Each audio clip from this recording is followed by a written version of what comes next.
Hello everyone, Lawrence here from Unicorn Bikes with Trek's 2022 Roscoe 7. This is the entry-level Roscoe that does get the new upgraded frame. The Roscoe 6 and lower will have the older frame. However, for 2022 there's some really nice stuff that you get. The entire drivetrain and brake setup is provided by Shimano here. You get 12 speed at the back thanks to the Ori M6100 and a 30-tooth in the front with a little chain guide. More about that later. The drivetrain is perfectly fine on this bike. I have no complaints about it whatsoever. It shifts like it has to. This is of course still a budget bike, but it still shifts about as well as more expensive XT and even XTR or SRAM Eagle drivetrains. It just does the job. Something that didn't quite do the job though is this E13 little chain guide. I caught my pants on it multiple times and it just completely came off. So maybe they should just leave the entire thing off. However, there are bolt holes there, so you can put a full chainring protector on if you want to. Being a hardtail, the only rear suspension you'll get are your legs, but in the front you get a RockShox Recon Solo Air. You do have some adjustment here in both rebound and compression. However, this is a fairly entry-level fork. It doesn't feel as plush as the high-end stuff. I would love to see a Pike Ultimate on this bike, for example, but it's good enough for a bike in this category. It's definitely a plus over some more budget-oriented, nobody knows how to fix Suntour or X-Fusion fork. The wheels and tires are provided by Bontrager. You get the XR4 Team issue in a 29 by 2.6. That's the same for all the bikes other than the extra small, which is a 27.5-inch bike. Very nice to also see the Line 30 wheels. These are actually quite good wheels for a budget bike. They're 30 millimeters wide and of course 2.6 inch on the tires. Gives it a nice round but not too round profile, if that makes any sense. It's not like a proper balloon, but it's also not fully flat at the top either.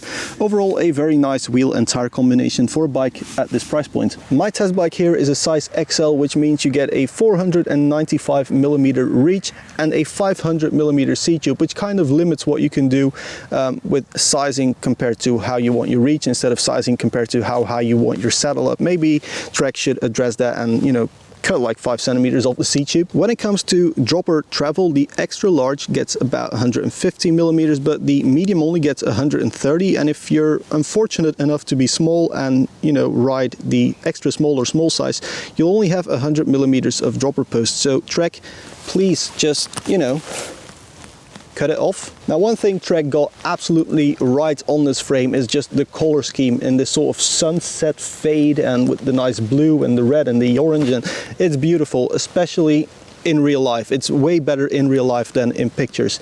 But it also has this sort of, these black paint splats are a really cool finish. Looks unique. It's probably unique bike to bike as well. I guess they just, you know, whip a brush at it and just beat the devil out of it. But it's cool that you can feel it. It's maybe not as cool in the long run when you want to, you know, buff up your clear coat and the paint splatter sticks out a little bit, but it's a cool finish and not something I've seen before. I want to give Trek some credit here for the bars. They actually scale with the frame size, which is not what every bike company does. 780 mil wide, of course you can trim it down, but the extra large 780 mil, and then as the frame gets smaller the bars get narrower. Something that doesn't get as much credit are the Shimano MT200 brakes. Honestly, these are 2-finger brakes. They don't perform very well. They heat up really quickly and fade really quickly, but also they're just not very powerful when they're cold. So when you try and do some back helps, for example, or if you want to do like stoppies onto a drop, I tried those things and the brakes would just slip no matter how hard my 2 fingers were pressing on this lever. I think Trek should probably spec a higher end brake on a bike like this. The rotors only accept resin pads, which means that if you want to upgrade your pad, you also need to change out your rotors, at which point it's probably a good idea to just change out these dual piston calipers as well. Really a bit of a downside on this bike. However, the tall seat mast and the brakes are the only thing I can complain about with this bike. You even get a threaded bottom bracket. I mean, who knew those would make a big comeback? So with the boring spec sheet out of the way, let's talk about the important stuff. What does the bike ride like? Well, I first tried it on flat terrain doing just cross-country rides, and the bike performed extremely well. Really liked it. It's just like a cross-country bike, I guess, in that way that it's just a hardtail. It rolls really well. It's nice and stiff, very responsive, and it's not so huge or slack in the head angle that it makes it impossible to ride on flat terrain. Really good there.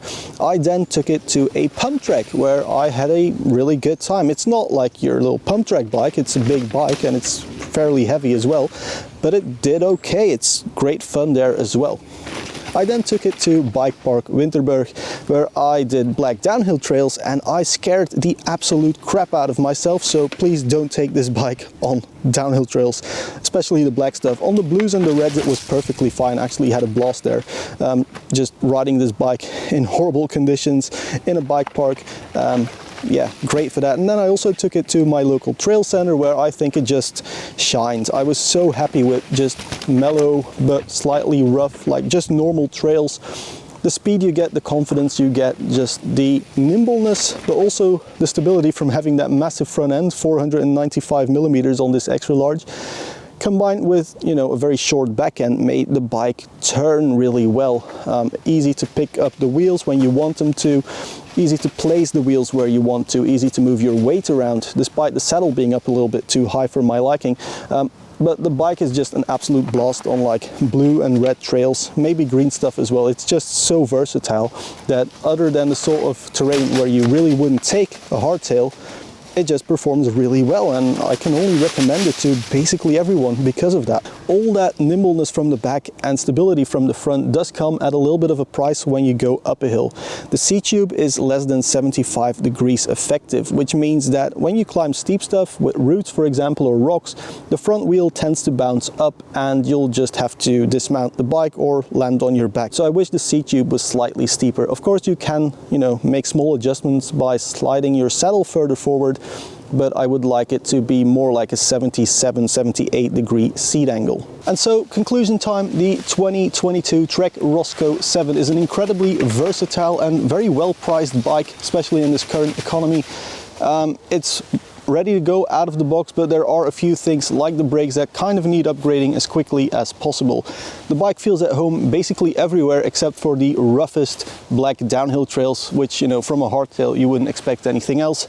Guys, if you like this video or if it was at all helpful, like, share, subscribe, the whole thing. Please let me know if you have any questions. I'll try and answer them in the comments below, and thank you all very much for watching. Cheers!